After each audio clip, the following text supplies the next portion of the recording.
já fazem parte da nossa história. 1 Coríntios 13 é o capítulo de hoje, que eu vou pregar agora. Você vai ficar com ele aberto e nós vamos refletir, e eu vou fazendo a leitura à medida que formos refletindo. Esse capítulo, aliás, antes de eu me esqueci aqui, antes de eu fazer a referência ao texto, para depois não interromper, no dia 1º de janeiro, a gente vai tentar ver uma forma de online fazer o lançamento da leitura da Bíblia para o ano 2026. Nós alteramos este ano.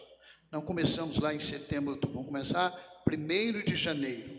Já está todo o programa de leitura da Bíblia pronto, não é? E nós vamos distribuir, tem um grupo de WhatsApp para isso. Mas nós vamos tentar fazer um lançamento dos 3 primeiros capítulos, vamos fazer junto. Eu vou fazer essa live, que vai durar aí no máximo 20 minutos, porque nós vamos conversar, vamos interagir, vamos trocar e vamos ler ali. A leitura leva, sei lá, 6 minutos, menos do que isso, 7, aí lendo pausadamente, vamos fazer a leitura. E eu quero estimular você a ler a Bíblia toda em dezembro.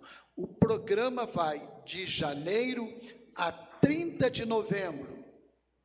E olha, assim, você consegue fazer isso com menos de 15 minutos por dia. Menos, muito menos. Um outro bloco vai demorar um pouquinho mais, mas outros, 15 minutos você vai ler. Pega Salmo, por exemplo. Então, 30 de novembro. Aí, no dia da Bíblia, nós entregaremos os certificados e quem concluir nesse período tem que começar em 1º de janeiro. Eu já estou lendo agora. Termina aquela lá, começa outra também. Tem problema, tá bom? Porque nós fizemos um programa até setembro e atrasamos, esperamos até agora. Começar em 1º de janeiro. A pessoa vai receber um livro de presente. Um livro. No dia da Bíblia do ano que vem, se Deus quiser. Então, eu quero estimular você também a fazer parte de ler a Bíblia. Quem sabe você nunca leu a Bíblia toda. E é só uma questão de foco, não é? Intencionalidade, de desejo, de você decidir. Você vai conseguir ler a Bíblia toda, não é? Vamos então, meus irmãos, este capítulo de 1 Coríntios 13 é um capítulo, eu não sei se os jovens usam ainda esse vocábulo, mas é um capítulo massa. Ainda usam ainda? Usa ou não? Não? Nós não usamos. Não usa massa mais não? Usa, Guilherme? Mais ou menos? Então tá. Pega o atual aí. Ele é muito interessante. Para alguns, um dos mais lindos poemas de toda a literatura. Não apenas a literatura bíblica, mas de toda a literatura. Agora, preste atenção, se você tem um aplicativo ou a Bíblia impressa, como que termina o capítulo 12 na sua versão? Termina o 12 na versão que você tem, na verdade, o verso 31 do 12, né? Procurem com zelo os melhores dons e eu lhes mostrarei um caminho ainda mais excelente. É assim que termina o 12 seu? Levante a mão. Boa parte. Agora, quem que termina o 12 assim? Procurem com zelo os melhores dons, se há outro tipo de versão não tem problema. Entretanto, procurem com zelo os melhores dons. Termina ali, e aí vem um subtítulo, um título aí para o capítulo 13, o amor é o dom supremo, ou então parecido, e aí, eu lhes mostrarei um caminho ainda mais excelente, aparece depois, ali no início do 13, como se fosse parte do verso 1. Quem tem a versão que faz aí? Pois umas poucas pessoas aqui têm essa versão. Na verdade, boa parte do texto impresso, coloca ali essa parte como se nem fosse verso 31 do 12 e nem 1º do 13, fica ali meio, solto. Bem, essa é uma problemática de pegar e dividir a Bíblia em capítulos, versículos, porque o texto era um texto só. E Paulo está dizendo assim, olha, vocês façam o seguinte: procurem os melhores dons, e eu vou mostrar para vocês um caminho que é mais excelente ainda. Os capítulos 12, 13 e 14 fazem parte como que de um bloco só, 12, 13 e 14. E é interessante que alguém já chamou esse bloco como um sanduíche. Quem gosta de sanduíche aqui? Levante a mão. Acho que tem gente mentindo aí. Tem lá na recepção um sanduíche depois do culto, mas só para quem gosta. Então, quem não levantar a mão não tem. É brincadeira, gente. É brincadeira, viu? Fake news. Não tem, não. Mas eu gosto de sanduíche. Eu gosto. Não é? Agora, veja bem.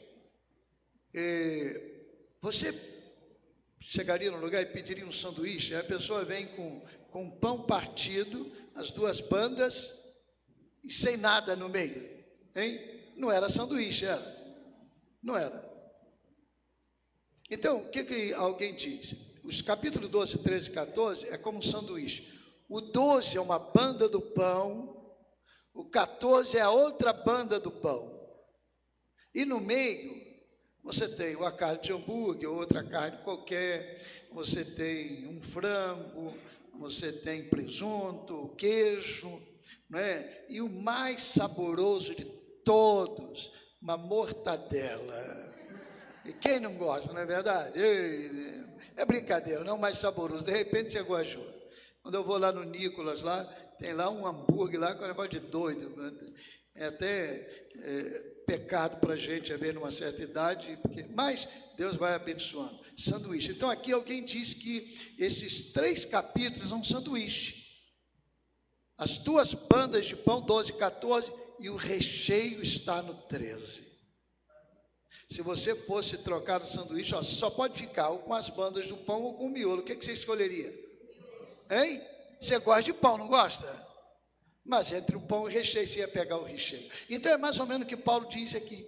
Ele diz assim: olha, vocês procurem com zelo os melhores dons. Procurem, não é? Se habilitem. Tenham aí os melhores dons. Mas eu vou mostrar o recheio desse sanduíche. Eu vou mostrar para vocês o gostoso ali do sanduíche. É o capítulo 13, o amor. E é interessante que ele exalta o amor, ele fala: eu vou mostrar o caminho mais excelente, que é o amor. O último verso do 13, Paulo diz assim: agora, pois, permanecem a fé, a esperança e o amor.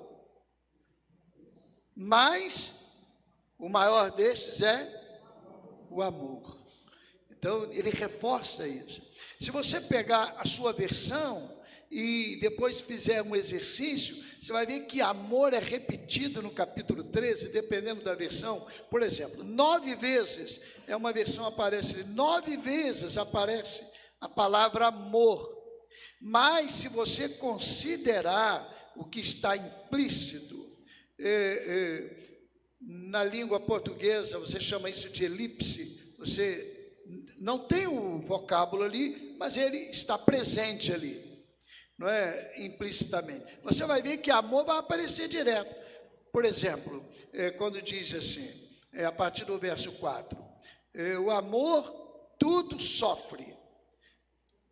Aí depois diz assim, tudo espera. Você pode ter uma outra oração: o amor tudo sofre, o amor tudo espera, o amor. Eu nem sei se nesse caso aparece aqui. Algumas vezes sim, inclusive no texto original que eu digo, né, nos manuscritos mais antigos, você vai ter isso, quer ver? O amor tudo sofre, olha só. Tudo crê, tudo espera, tudo suporta. 7. Mas você poderia imaginar, e pode ler: o amor tudo sofre, o amor tudo crê, o amor tudo espera, o amor tudo suporta. E aí você vai concluir, assim como em outros versos também, que amor é batido ali o tempo todo. pisado ali, é rebatido ali o tempo todo. Meus irmãos, no último domingo de manhã, eu quero que você lembre desse ensino do Evangelho, e que aqui é por Paulo lembrado, depois por João vai ser lembrado também.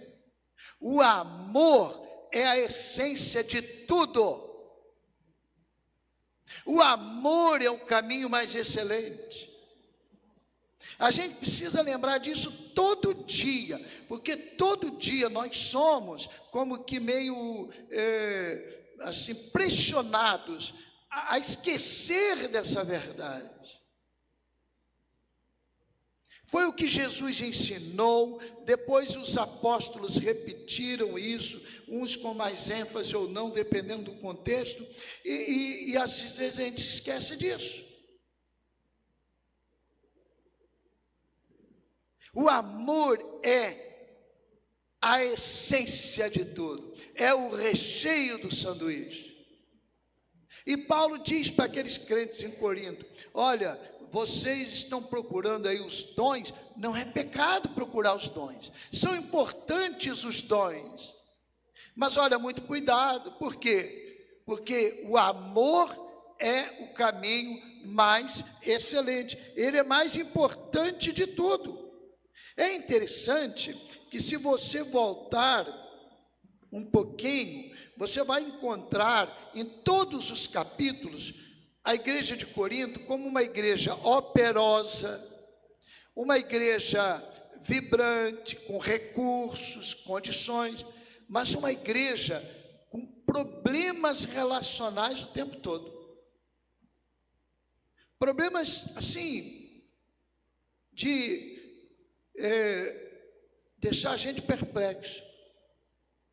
No capítulo 3, por exemplo, Paulo diz para aquela igreja: olha, eu queria escrever a vocês como pessoas maduras, mas eu não posso. Eu queria dar para vocês carne, mas eu estou tendo que dar para vocês leite, leitinho para vocês. Está lá nesse contexto da igreja.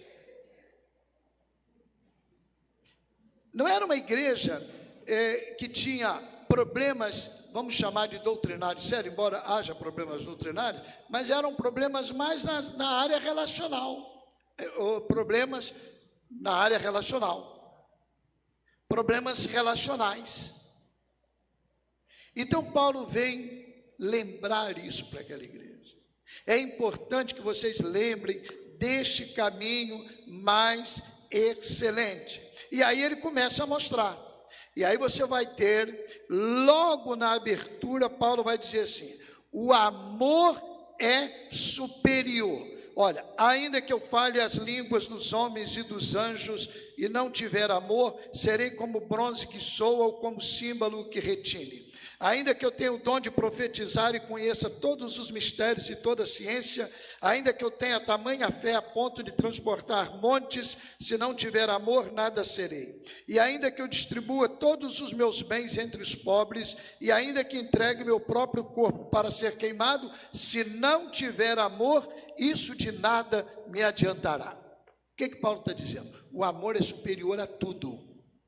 Então, ele vai aqui pontuar nesses 3 versos que o amor, por exemplo, é superior aos dons. Dom de profetizar, dom disso, dom daquilo, é superior, o amor é superior.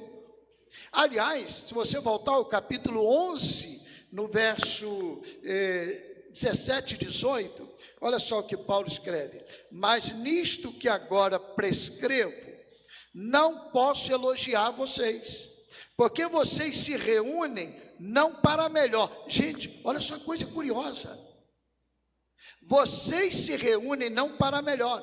Paulo está dizendo para a igreja em Corinto, mas para pior. Você já imaginou um negócio desse? Que coisa de doido. Os crentes daquela igreja, Paulo diz: vocês estão se reunindo não para melhor, e sim para pior. Porque antes de tudo estou informado. Não tinha WhatsApp, não tinha telefone, não tinha nada, hein? Mas Paulo era estratégico, né? Ele cuidava da igreja, então ele tinha lá como fazer essas pontes. Eu estou informado de que quando se reúnem na igreja, existem divisões entre vocês, e eu, em particular, acredito que isso é verdade.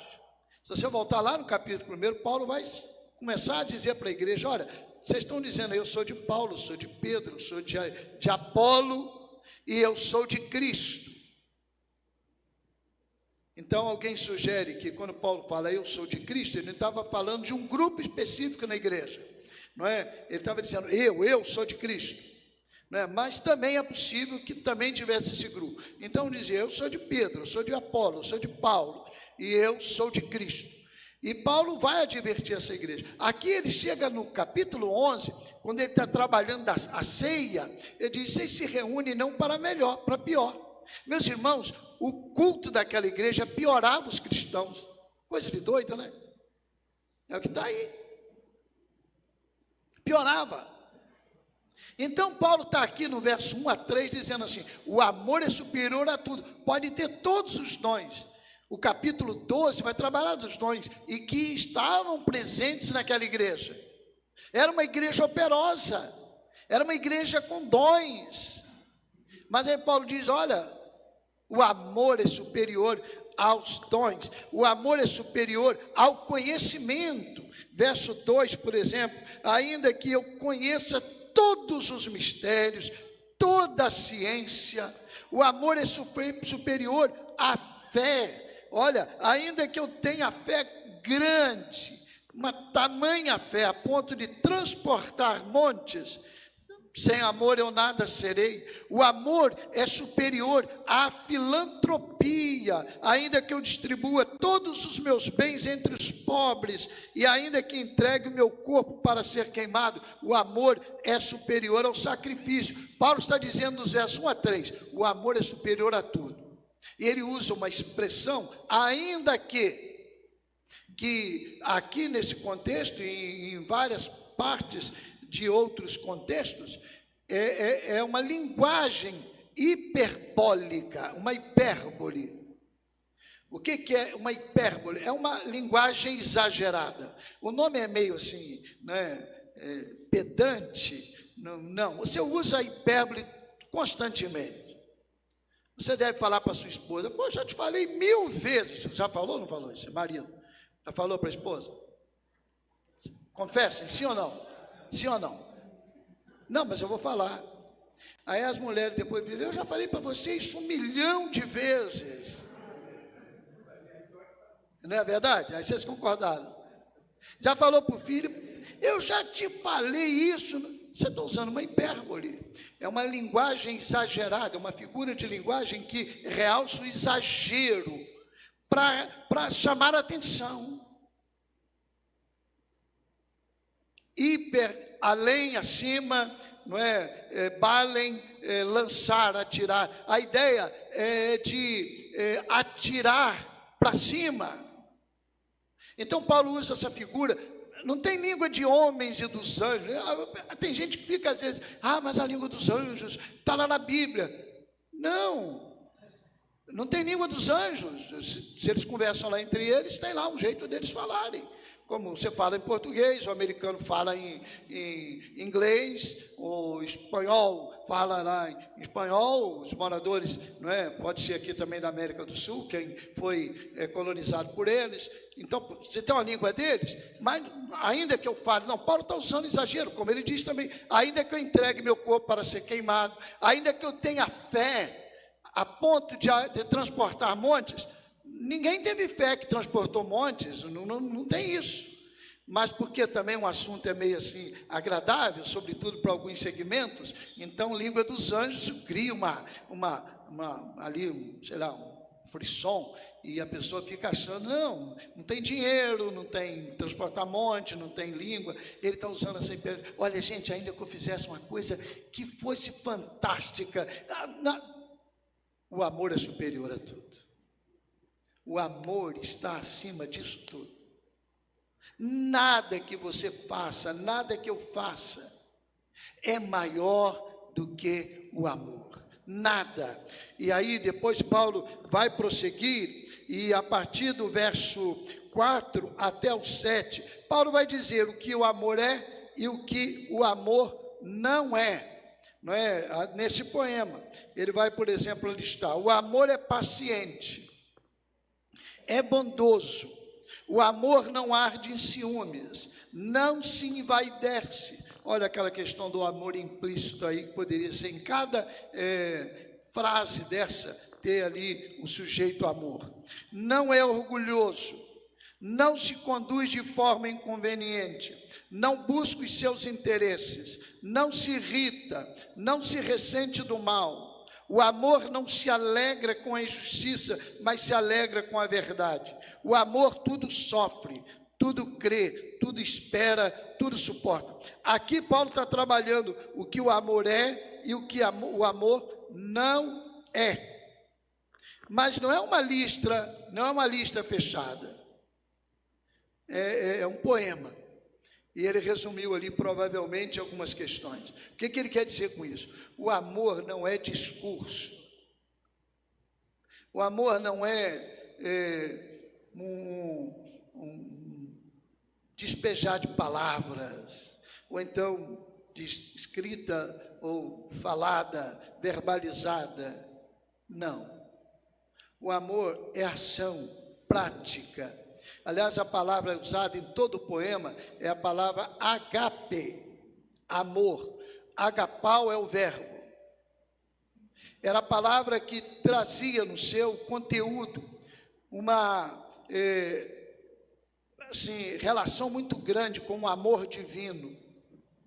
No Novo Testamento, agape e filos se intercambiam, mas tem essa força. O amor agape é uma manifestação de algo sem interesse, sem desejo de ser valorizado. É um amor sacrificial, é um amor que se entrega. Eu não posso dizer, por exemplo, eu amo missões. Eu nunca entrego uma oferta para missões? Eu nunca me disponho a sacrificar por alguma coisa para missões? É mentira. Porque não existe. Eu amo o meu próximo. Eu nunca fiz nada por ninguém próximo. Eu nunca estou disposto a fazer nada por ninguém próximo. É mentira. Aliás, é muito interessante. Deus não pediu a gente para amar o mundo, sabe? Deus não pediu você para amar a pessoa lá do Canadá, não. Do Japão. Mas, pastor, que isso? Não. Deus pediu você amar o seu próximo. Oh, você está lá no Canadá, o seu próximo é aquele que está lá. Você está no Japão, o próximo é aquele que está lá. Sabe por quê? Tem gente que diz que ama, eu amo. Vê uma reportagem, às vezes, quando acontece um negócio, chora, mas não chora com o vizinho que está ali, que às vezes está sem comida. Então, a sabedoria de Deus é algo extraordinário. Ele manda eu amar o próximo. Quem é o meu próximo? É quem estiver perto de mim e que precisa de mim. Então, eu vou amar o mundo todo como? Não com essa, abstração. Não. Com essa generalização. Eu vou amar quem estiver ao meu lado, precisando. Muitas vezes não é nem precisando de mim com dinheiro, com alimento, com roupa, às vezes precisando da minha atenção, precisando do meu apoio, do meu ombro. Então Paulo está trabalhando isso. O amor não é um discurso, o amor é uma realidade prática no dia a dia. Eu amo meu filho. Que pai que não ama filho? Eu sei, mas há muitos pais que os filhos sentem-se distantes. Eu sei que é história, mas isso pode ter acontecido. O menino chegou para o pai e perguntou para o pai: papai, quanto que o senhor ganha? Eu estou fazendo um trabalho lá na escola e eu preciso fazer um trabalho para a escola. Aí o pai falou assim: eu ganho tanto por mês lá no trabalho. Aí falou assim: então, o senhor ganha tanto por mês? Aí foi lá, dividiu, e então dá tanto por dia. Aí o pai falou assim: tanto por dia, eu ganho. Aí ele passou um tempo, um dia o garoto chegou: pai, lembra daquele trabalho que eu falei para o senhor que eu estava fazendo? Aí sim, tal. Pois eu vi aqui que o senhor ganha tanto por mês, tanto por dia, não é verdade? Então, papai, olha, eu juntei dinheiro, aqui está um dia do seu trabalho, eu vou comprar o seu dia para o senhor ficar comigo, aí amanhã ou depois. Era tudo invenção do menino, segundo a história. Porque na linguagem daquele menino, aquele pai, eu não estou dizendo que o pai não o amava, mas ele estava com uma compreensão de amor, que de repente trabalhava como condenado, condenado aí no sentido aí de trabalhando duro, para poder dar o melhor para o filho, mas o filho, na verdade, queria uma atenção. O amor para ele era uma perspectiva diferente, eu preciso estar atento a isso. Se eu digo que amo meu filho, mas eu não dou atenção, se eu não valorizo, se eu não estou amando. É isso que Paulo está dizendo, gente. O amor se desdobra, se apresenta, ele tem consequência na prática do dia a dia. De repente, lavar a louça para sua esposa vai ser uma demonstração de amor. Como é que é isso? Pode ser, e de repente ela vai sentir bem a beça. Aliás, saiu um negócio aí, que eu não sei se tem muito fundamento, mas saiu como algo de alguma pesquisa científica dentro dessa área aí de pesquisa, e dizendo que os maridos que lavam louça em casa têm assim, os lares mais felizes do mundo. Eu falei: meu pai, eu devia ter lavado muito mais louça, porque aí eu já sou feliz, eu seria muito mais feliz. Entendeu? É apenas um exemplo. De repente você não lava a louça, mas a atenção que você vai dar. Então, o amor tem que ser prático. E depois Paulo vai trabalhar, a partir do verso 8 até o 12, é que o amor, na verdade, se completará, contemplará tudo, experimentará uma dimensão de maturidade. O amor que é expresso aqui neste poema, Paulo, inspirado pelo Espírito Santo, trabalha que o amor não é uma experiência que fica na infância. Não, esse amor amadurece, esse amor cresce, esse amor se desenvolve, ele experimenta a maturidade. Ele começa assim, verso 8: o amor jamais acaba. O amor jamais acaba. Havendo profecias, desaparecerão. Havendo línguas, cessarão. Havendo ciência, passará. Pois o nosso conhecimento é incompleto e a nossa profecia é incompleta. Mas quando vier o que é completo, então o que é incompleto será aniquilado. O que Paulo está dizendo? Chegará um tempo da plenitude do amor. Quando ele chegar, quando esse tempo chegar, tudo será completo. Paulo diz: olha, quando eu era menino, eu falava como menino, eu sentia como menino, pensava como menino, mas quando cheguei a ser homem, desisti das coisas próprias de menino. Paulo usa a metáfora da vida, não é, de criança para adulto, para dizer que o amor é essa experiência que se desenvolve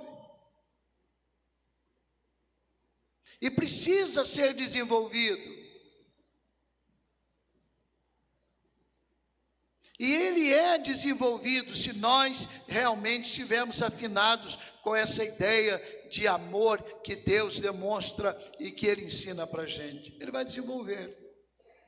Se você é um cristão e que caminha nessa estrada, você hoje tem que amar mais do que amava no ano passado. Você tem que amar mais do que amava há 10 anos. A gente tem que amar mais do que antes, porque o amor vai aumentando, vai se desdobrando.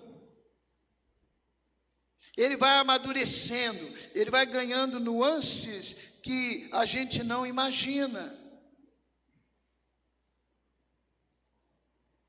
Paulo continua, ele diz assim: porque agora vemos como no espelho, de forma obscura. Alguma versão diz assim, em enigma. Não há uma clareza, a linguagem é enigmática.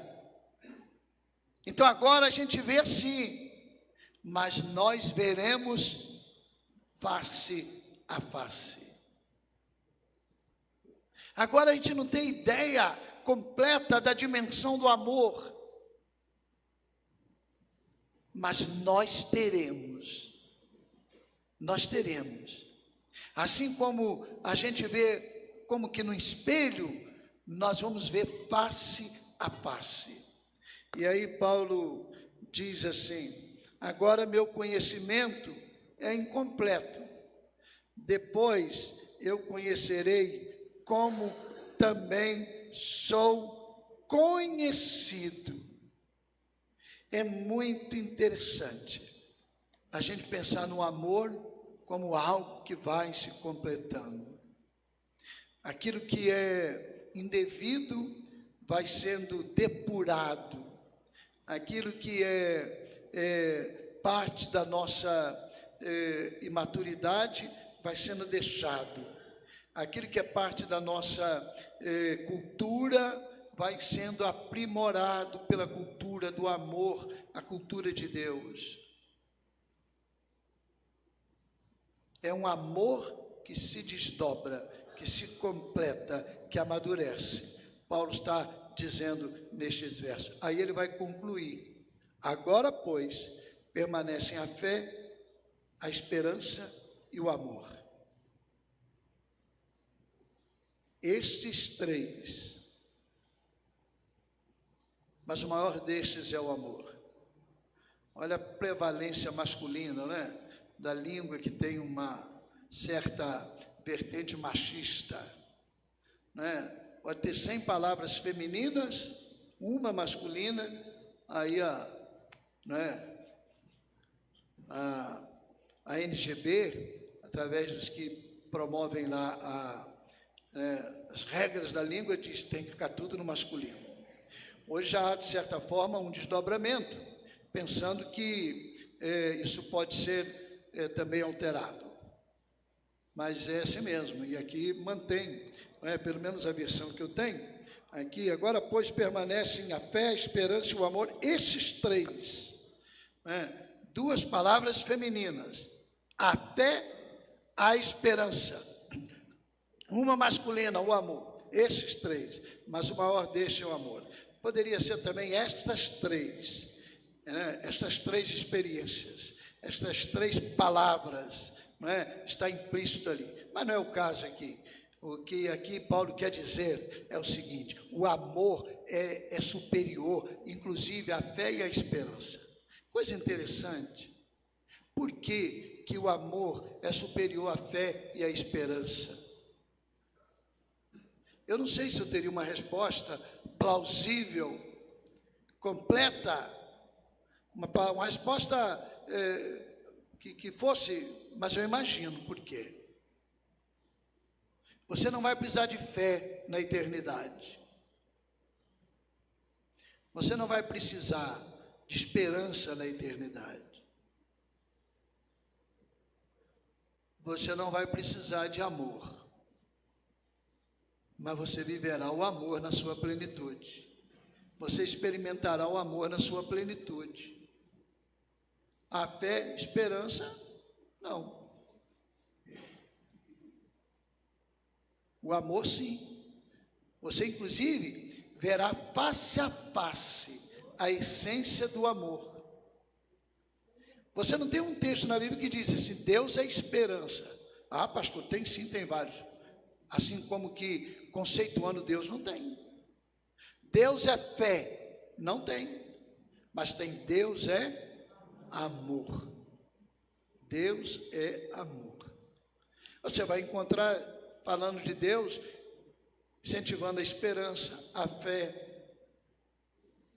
Está ligado? Mas você não tem, Deus é esperança.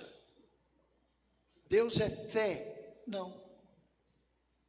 São construções que Ele nos deu para nós alcançarmos na caminhada essa condição e acreditarmos e termos esperança, não é? Não perdermos o foco. Tem gente que até confunde fé, achando que fé seja um instrumento, não é? Tipo um mecanismo, um controle remoto para você resolver problema. Eu fico, assim, às vezes eu fico até meio angustiado quando ouço uma pessoa dizer para o outro, você tem que ter fé para o problema sair da sua vida. Gente, me faz um mal tremendo. Tem gente com fé muito superior à nossa, se é que tem essa possibilidade de mensurar isso, e enfrenta problema, e o problema não sai. Aí tem gente que não tem fé quase que nenhuma. Se pode fazer essa comparação, eu não estou dizendo que pode. Estou usando aqui, talvez, a mesma linguagem de Paulo, ainda que... E a pessoa não enfrenta problema, ou então enfrenta o problema, sai. Então, fé não tem nada com isso. A esperança faz parte da nossa caminhada. Nós temos esperança. Há esperança que a vida vai melhorar? Não precisa ter essa esperança. Ela vai melhorar em muitos aspectos, vai piorar em outros. Tem gente que diz, olha, o mundo hoje está muito difícil. Difícil nada, difícil foi para o seu bisavô, meu amigo. Qualquer dor matava a pessoa, se fosse de uma infecção, porque não tinha ciência ainda descoberto, aí o antibiótico. Está certo, Elias? Não tinha descoberto, qualquer infecção matava a pessoa. Ainda tem gente que fala mal da ciência, né? Ele não sabe nem fazer uma conta de uma operação profunda de matemática, fala mal da ciência. Mas isso é outra questão. Então, a vida melhorou em muitas coisas, piorou em outras, sim, piorou. Mas a esperança não está ligada a isso, a vida vai melhorar. A esperança está ligada de que Deus tem reservado para a gente a plenitude do amor. Você vai ver face a face. Não porque você não merece nada. Eu mereço menos que você.